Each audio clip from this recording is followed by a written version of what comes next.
Funding for Cooking with Angus provided in part by Michaels & Associates and Gabriel Group is your complete food service solution. We represent a global variety of products ranging from food to tabletop, menu design, and consultation services. We're dedicated to making your food service establishment successful and profitable.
Kiat Mila Faltia, 100,000 welcomes to the island of Lewis and Harris. I'm home.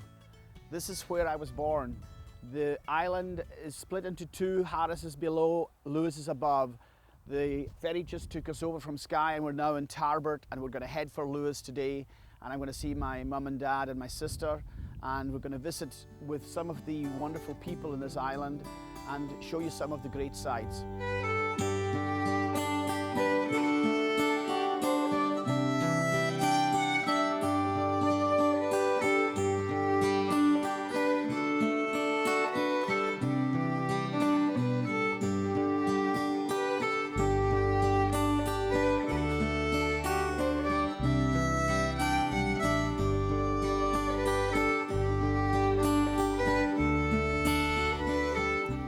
As the crofters cleared the crofts of all the rock, they gathered it and they started to create these dry stone dikes, which were used to protect their animals and also to separate the crofts from one another.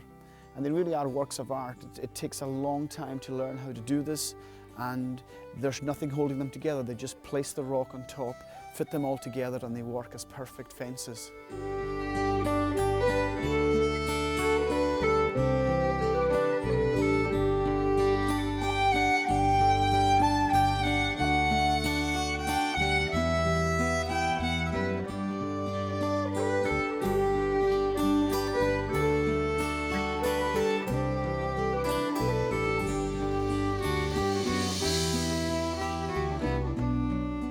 I wanted to bring you to this place called Callanish. The word comes from the Old Norse Calli and from Nish, which is the Scottish Gaelic for cape or point. And it's located in Lewis on Loch Rogue. And Loch Rogue is right behind us here. Loch Rogue means Roe Deer Bay. These stones have been standing here since 1800 BC, and they were placed here by the Druids. Nobody quite knows why, but they're perfectly aligned to the moon's direction during the summer solstice. And you can see they're really quite remarkable. Nobody can figure out even how they got these things to stand. And this is a very wonderful, wonderful place. I visit here every time I come to the island because it's really just so mysterious and so incredible. And just to come and touch the rocks and have a look at them, they really are quite wonderful.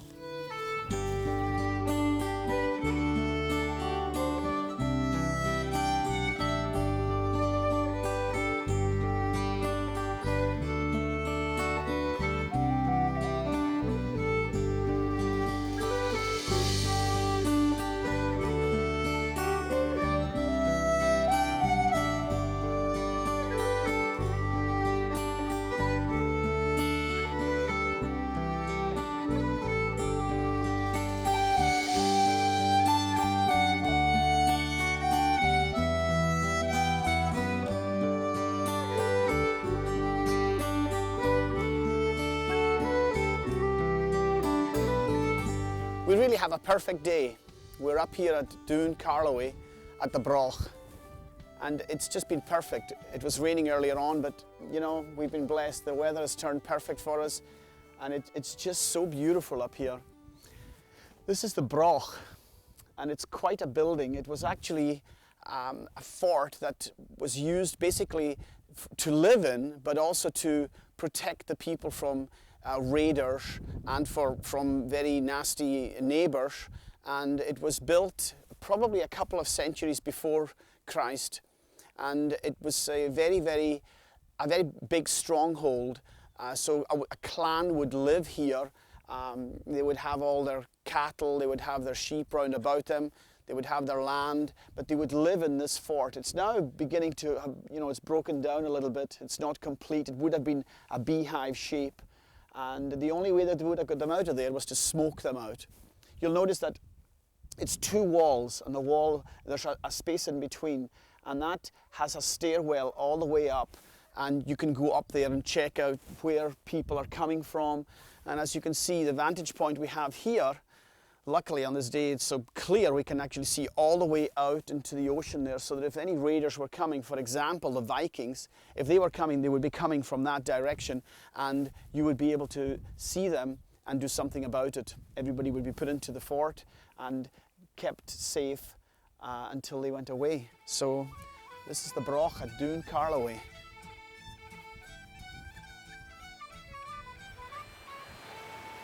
We're now on our way to Stornoway. We're showing you a few more sites around the island. This is Dalbeck, and Dalbeck is a small village, just a couple of houses. Dal meaning meadow. You'll notice that everything is green around about it compared to moorland. Beck meaning small, so it's small meadow. And it's a typical Lewis beach.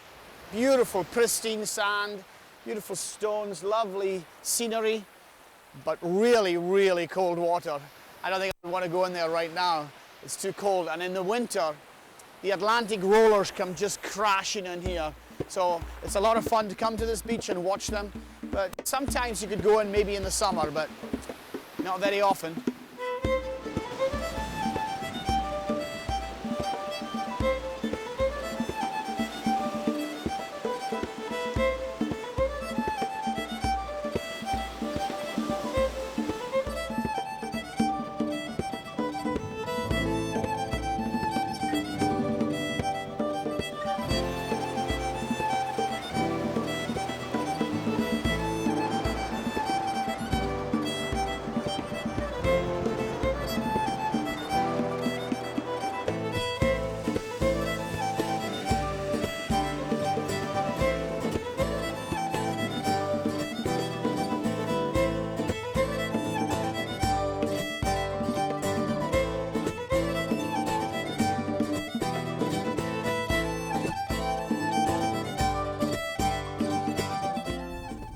In these small villages are very small.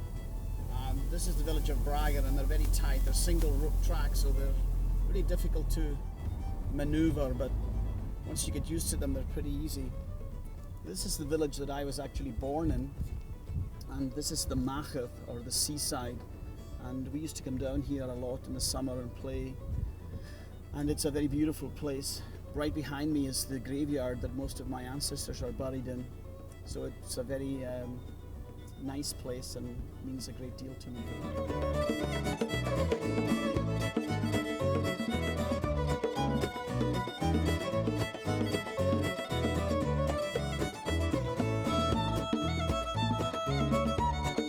So we've been on a whirlwind tour of Scotland. We've been to Edinburgh, travelled up to Stirling, then up to Skye, and finally we got to Lewis. We've shown you some of the major attractions of Lewis, some of the sights, and now we've finally arrived at my house, my own home. And here we're going to share with you some of the things that I remember growing up, things like weaving Harris tweed and cutting peat. Now, you don't know probably anything about these two things. That's why we're really going to show you them in detail. They're things that were very important to us. I'm also going to do a little bit of cooking with my mother in her own kitchen. This is my house, and it's wonderful to be home. I'm going to meet with my parents and my sister and all my family, and we're looking forward to spending some nice time with them. And here's my dog, Lassie, to meet me. Throw it, Bonak. Throw it, Maha. Welcome home. Okay, shoot. Just Jar. lovely, lovely. Come on, go in there. No place like home. No place like home. So my mother and I are going to make some traditional dishes in the kitchen now, and one of them is a dumpling. And what happens is the dumpling gets made by mixing flour, Yes. eggs, Currants and raisins and sultanas. and the spices, And the spices. mixed Mixed spice and ginger, cinnamon. cinnamon. Syrup and treacle. Now this is Tate and Lyle's golden Yes. syrup, Yes. and this is what gives it some sweetness, and then the treacle is Treacle is the best. Well, it gives it a darkening richness. yes, it makes it a wee bit darker. And it tastes of the treacle too when you make it, you know. Now the thing about this dumpling is that it's boiled in a bag. Yes. What we have is a cloth here, and we're going to prepare the cloth for the... So first of all, I've got to put a wee bit of this margarine on it. But we wetted the towel. Oh yes. Where did you learn to do this, man? Oh, well, we learned it in school. We had cookery lessons in school and we were doing it there. And my mother was doing it, you know, all the years of her life. We were all doing the So stuff. it was like a dessert, but it was also a cake. Oh, it was a dessert and a cake. You could eat it cold, or it was lovely fried with bacon in the morning. It was beautiful. So it was a breakfast. You'll have it dish, tomorrow morning for your breakfast. So here you are. So start So- now, putting it all back in. Kuramacha. Shonish. Okay, so we're going to take it out now. Never mind. It's there anyway. Okay, so Shonish. we used to mix this Oh, as yes. kids, and then we would take, Yes, and I couldn't get half of it out because you wanted to leak the bowl. we would eat them. What's Now it we with? used to put, I remember putting coins in it for some Oh reason. yes, for at birthdays especially, threepenny coins and maybe sixpence, but the sixpence was a wee bit too dangerous, so we just put the threepenny bit in it, you know, and it was always a race then to everybody wanted to find the threepenny bit. Now the idea is to leave a little space in it Yes. because it's going to swell. Oh well. Okay, bit- so I don't think any ever opened on me yet, so I've been doing them for 40 years or more. we're just going to tie it, That's it, tightly. That's it. and then we're going to boil it Yes, on the stove top. that's right now. Okay then, Okay. let's move it over. So everything is ready here now. Yes. Kettle's boiling. That was fine enough. Fine. Fine enough, finish. Okay, so Sean, just put that plate in, and you put it in upside down. That's how you're supposed to put it in. how long have you had this? That has been here for about, 40 years or more. I don't know how it's surviving. Wonder how many duffs that. Oh, absolutely. You know, Upside down so upside down so that it won't burn. Okay, you put the water in now. Crambo now. Okay. Another little drop. That's it. Okay. So just to cover the plate. Just to cover the plate. Okay, so the lid on. Put it now. That's it. How long? 3 hours.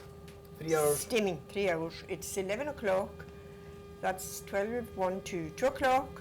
And then but keep topping the water up every. Oh yes, I have got to keep my eye on it all the time. Okay. Not boiling too briskly, you know, simmering nicely. Simmering nicely. Simmering nicely. Very good. That's the duff. This moment of time, it's boiling too quickly, so I'll shift it over there because the stove is on the hot plate. So he can shift the stove now to the. So Perfect. that's it. No bother.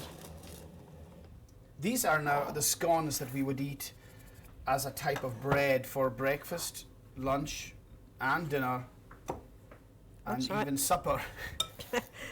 For anything, And they were lovely. you'll notice that they're very, very soft. Look how soft that is.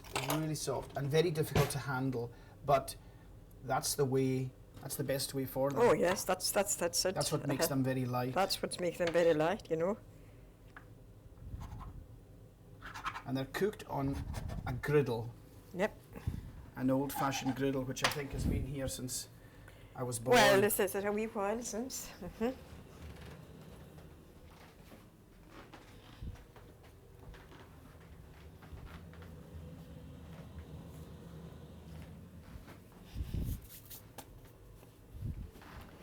See, the less handling you do on them, the better. And this griddle is as old as the hills. And it just sits on the stove and it's controlling the heat, controlling this, and then trying to get them cooked nice and slowly. She makes another batch here. Okay. Look at that. Okay. Wat gaan we dus kijken naar een met Sure, jullie? sure. Okay.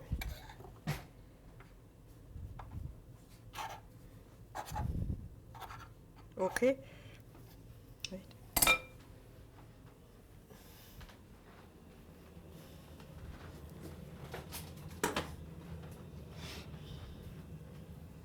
And then we just leave them to cook on one side, and then they'll be turned over, cooked on the other side, and then stood up straight in a row so that you cook the ends here.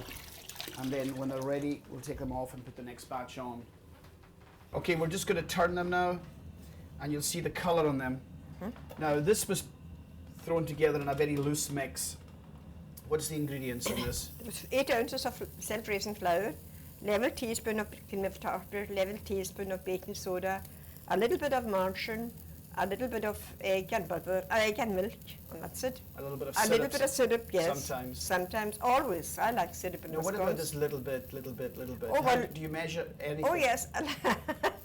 Well, it was a dessertspoonful of margarine. But when your mother made this, she never measured anything. She never measured anything. I've never either. seen you with the scales in this No, kitchen. no, she never measured anything. She took a handful of this and a handful of that and threw it all in, and it came out absolutely, always worked out. absolutely Now they're marvelous. starting to come into a nice form. Yes, yes, they're doing good. They're a wee bit hot though.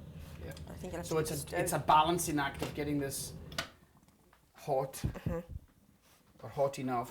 So they're Then- okay. Just then we'll put the- stand them on their ends Yes, and that's finish it. them off. Yep, that's the story. So we'll go up and see Charlie's loom, because you don't have one anymore. Oh, no. You retired a long time ago. And Charlie should be coming in here any time. There he is. Charlie, how are you? Oh, well, it's very good to see you again. Nice to thank see you. Yeah. Nice to see you, Charlie. Oh, come in. Okay, so here we have a piece of tweed that's actually been completely woven and is ready for going to the mill. Yes. Tell me about the pattern there. The pattern there is an 8 herringbone. And how do you make that out? Well, you know what a herringbone is? Yeah. Well, there it is. That's the herringbone. Mm-hmm.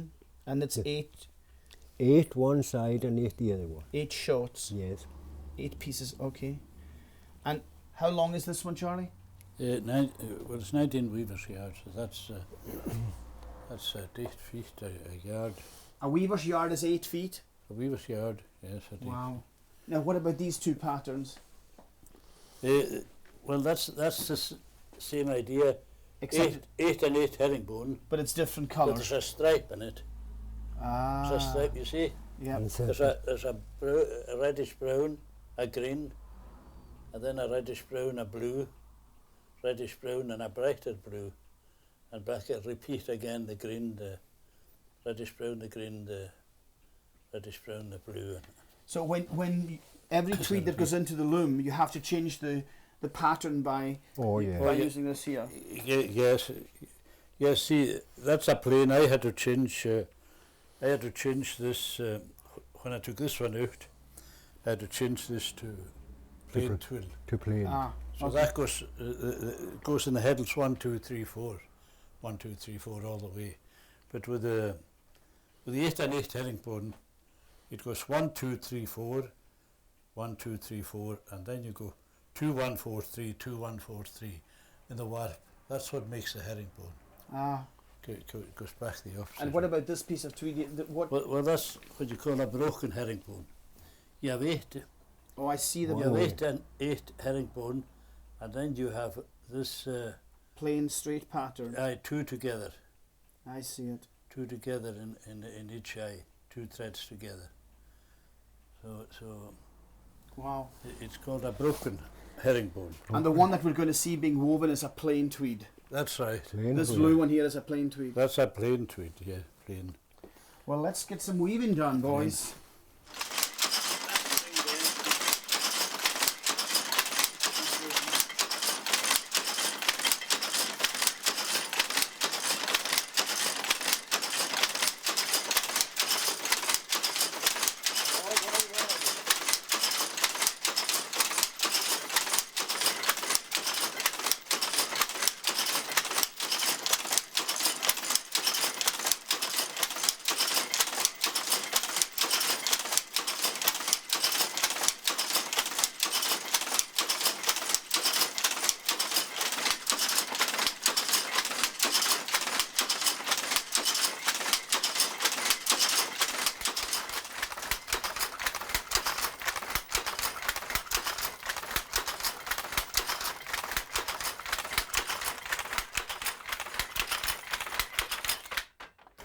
Okay, Charlie, you've been weaving for a little while. Yes.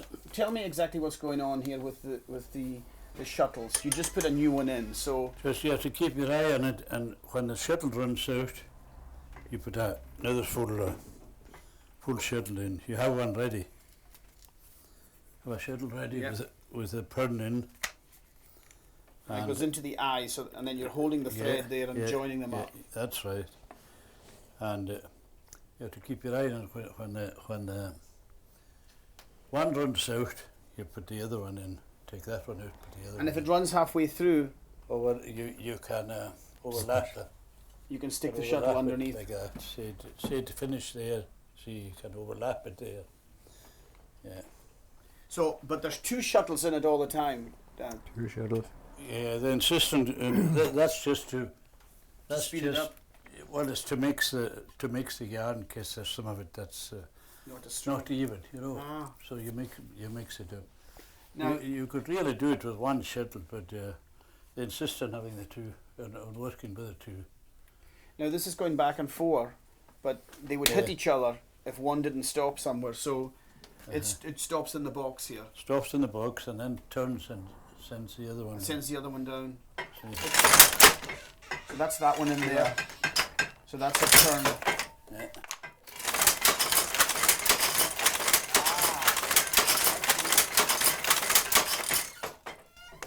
See there. There's the thread finished right there. So you overlap it like that.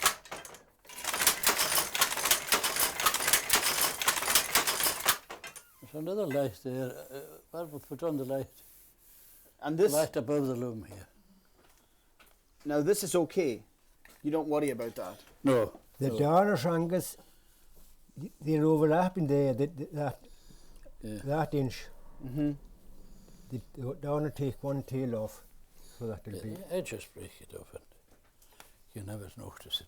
But if there's a bad knot, the darners open it up. And Now this is Harris tweed, and the thing about it is that it's what's called hand woven, that's right. because that's you're right. pedaling all the Yeah, time, Yes.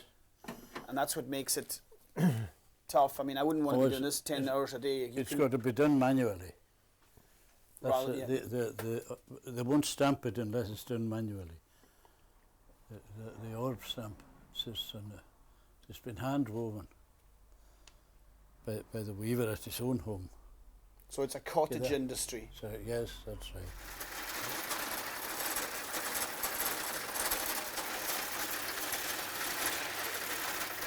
I remember doing this as a little boy. This was my pastime, because my father was weaving all the time, so I would be filling the bobbins, as it's called. These little things go onto the spindles, and then these go inside the shuttle, and the shuttle goes back and forth in the loom. So you can't weave unless this is done. Well, thank you, Charlie, for letting us come up and see your loom. Oh, you're very welcome. It looks great.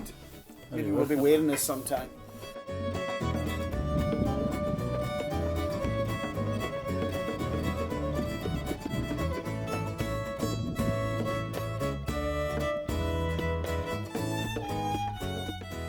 As you can see, most of the countryside around about here is covered in heather, and beneath that heather there's a substance called peat. The peat is cut out of the bank and dried and then used as a fuel in most of the homes. It used to be used a lot more than it is now, but it's still generally used as a fuel, much like coal is burnt in a stove or in a fire in somebody's living room.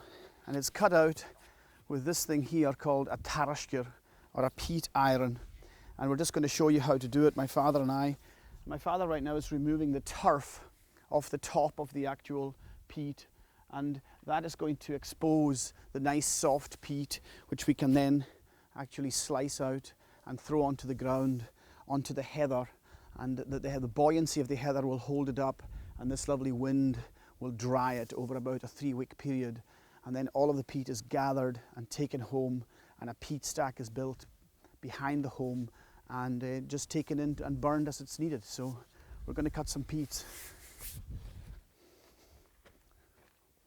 I remember when we used to line the bank here to take the peat, the turf off. You used to be very particular about Oh, yes, Angus. the width of it. Why was that? Oh, well,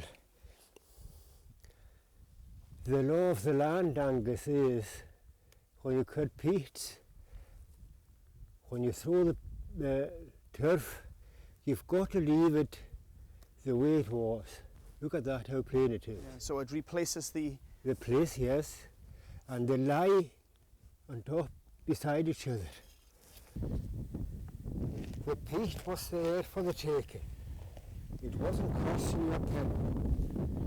You were paying £2 to the factor for the whole bank. As much peat as you could cut. And we used to cut enough fuel, peat, to keep 2 fires going for a whole year. For the stove in the kitchen, For cooking. for cooking. Good peat that, Angus. Boy, that is good peat, Dad. Okay, we don't need to cut 100 yards of this tonight. That's enough. Let's just go home and put a fire on and see how this stuff burns. So here we are. We've had a few slices of dumpling and we're going to have a few more. But it's there ready to go, and this is the peat. This is what it looks like when it's solid and dried. Once it's picked, it's stored out the back, and we take it and we build this beautiful peat fire. So we'll put a couple of peats on, and this is the end of our time in Lewis together. So we're going to enjoy our last evening together with a slice of dumpling, and we're heading off to the mainland tomorrow. So we'll see you again.